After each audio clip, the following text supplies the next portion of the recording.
Saudara-saudari terkasih, apakah saudara sudah memulai hari ini dengan penuh sukacita dan punya niat untuk hidup sepenuhnya? Semoga Tuhan memberkati niat baik saudara. Hari ini saya ingin berbagi saja informasi kecil, tetapi menurut saya itu penting dan punya konsekuensi besar. Yaitu, saya mendengar bahwa setiap hari kita berpikir antara 50.000 sampai 60.000 pikiran. Dan yang menarik, 98% pikiran itu adalah apa yang kita pikirkan kemarin. Dan 80% adalah pikiran negatif. Berarti sebetulnya kita itu tidak pernah menjadi manusia baru. Hanya hidup mengulang apa yang sudah kita pikirkan dari kemarin. Dan itu negatif. Nah, apa yang bisa mengubah?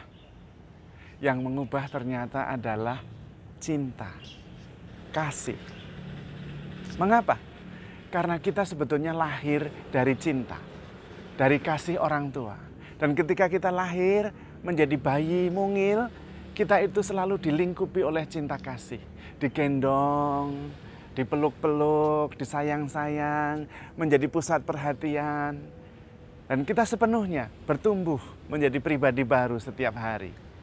Tetapi kemudian dalam perjalanan, rupanya cinta itu makin berkurang. Yang kita alami tidak sama ketika kita pada awal-awal kehidupan. Dan kemudian kita menganggapnya itu sebagai kebenaran. Dan kemudian kita mempercayainya. Lalu kita mengurangi, menutup diri sedikit demi sedikit. Karena ketika kita bertumbuh, kita ingin mendapatkan pelukan dari mama sibuk. Lalu kemudian lari kepada papa. Mau ngajak ngobrol papa, mau ngajak ngobrol main dengan papa, papanya lagi sibuk. Akhirnya kemudian dia mulai belajar bahwa ternyata dia tidak sungguh-sungguh dicintai secara full seperti ketika masih bayi. Dan itulah yang kemudian membuat kita mempunyai pengalaman tertentu. Karena itu, saudara-saudari terkasih, sebetulnya problem utama dalam komunikasi adalah misunderstanding.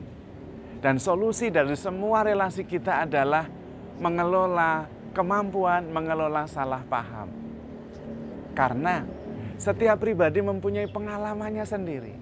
Setiap pribadi mempunyai sejarahnya sendiri. Setiap pribadi itu mempunyai traumanya sendiri. Dan kemudian itu membentuk pribadi itu menjadi pribadi yang tertentu dengan tipe kepribadian yang tertentu. Dan sebetulnya itu yang dikehendaki Tuhan. Karena kemudian tidak berubah. Tetapi kita bisa mempunyai tipe kepribadian tertentu dan kemudian menjadi yang terbaik dari tipe itu. Itu yang penting. Dan karena itu masalah komunikasi sebetulnya adalah masalah mengelola kesalahpahaman.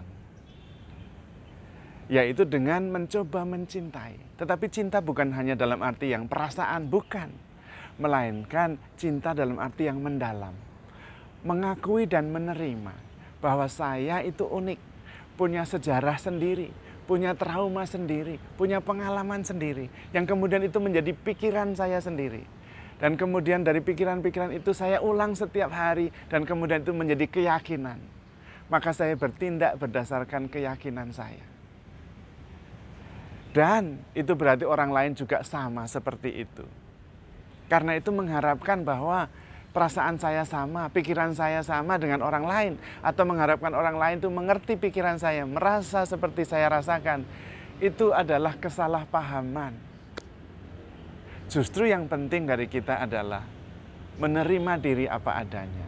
Bahwa saya berbeda karena pengalaman yang khusus. Bahwa saya mempunyai pikiran-pikiran yang tidak sama dengan yang lain. Dan tidak salah. Bahwa saya mempunyai pengalaman dan pikiran itu. Tetapi pada saat yang sama, juga tidak ada yang salah kalau orang lain itu berbeda pendapat.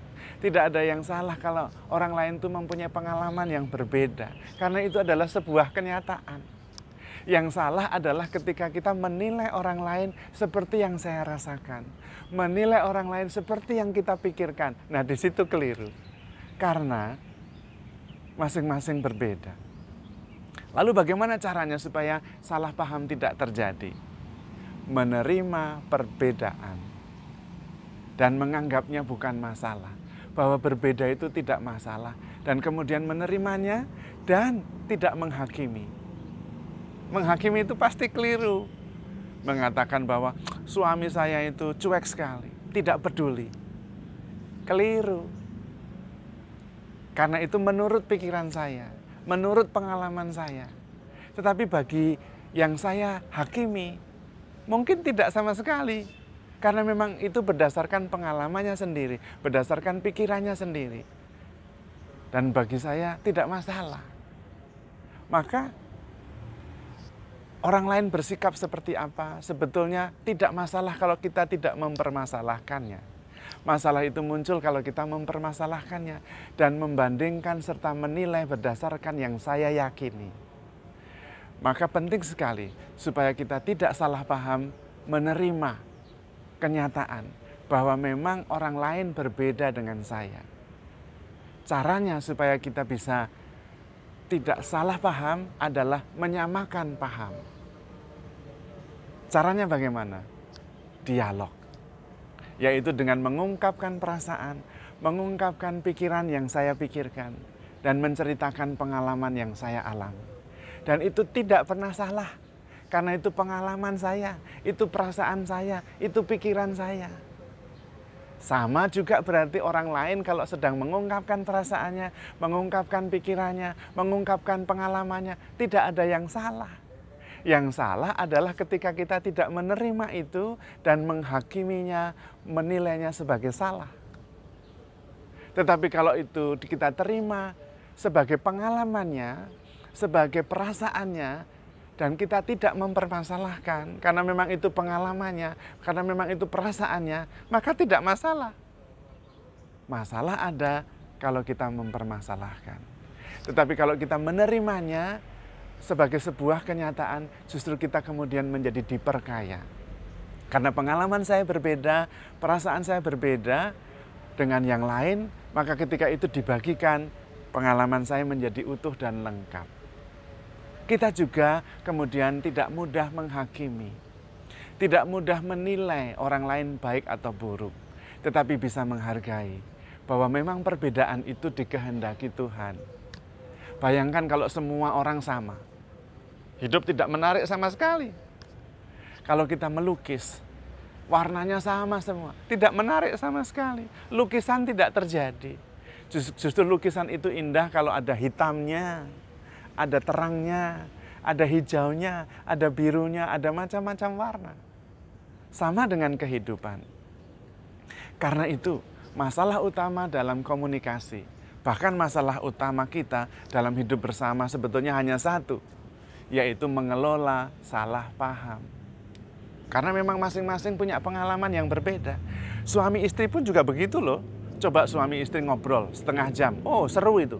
Tapi lama-lama kalau jadi 1 jam, apalagi 1,5 jam, berantem itu. Karena salah paham itu selalu ada. Mungkin awalnya bisa mengerti, tetapi yang keluar secara spontan adalah yang 98% itu. Yang terus berulang, terus berulang, terus berulang. Dan lama-lama pasti ketemu perbedaan-perbedaan itu. Maka kalau ada perbedaan, terima. Bukan salah, bukan benar.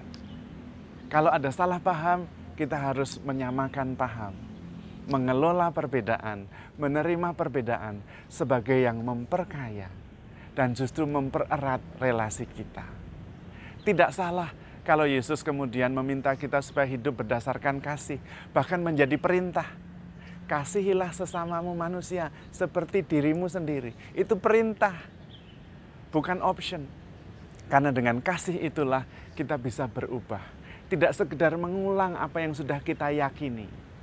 Dan dengan dialog kita justru berubah karena menerima pandangan, perasaan orang lain yang sama-sama benar.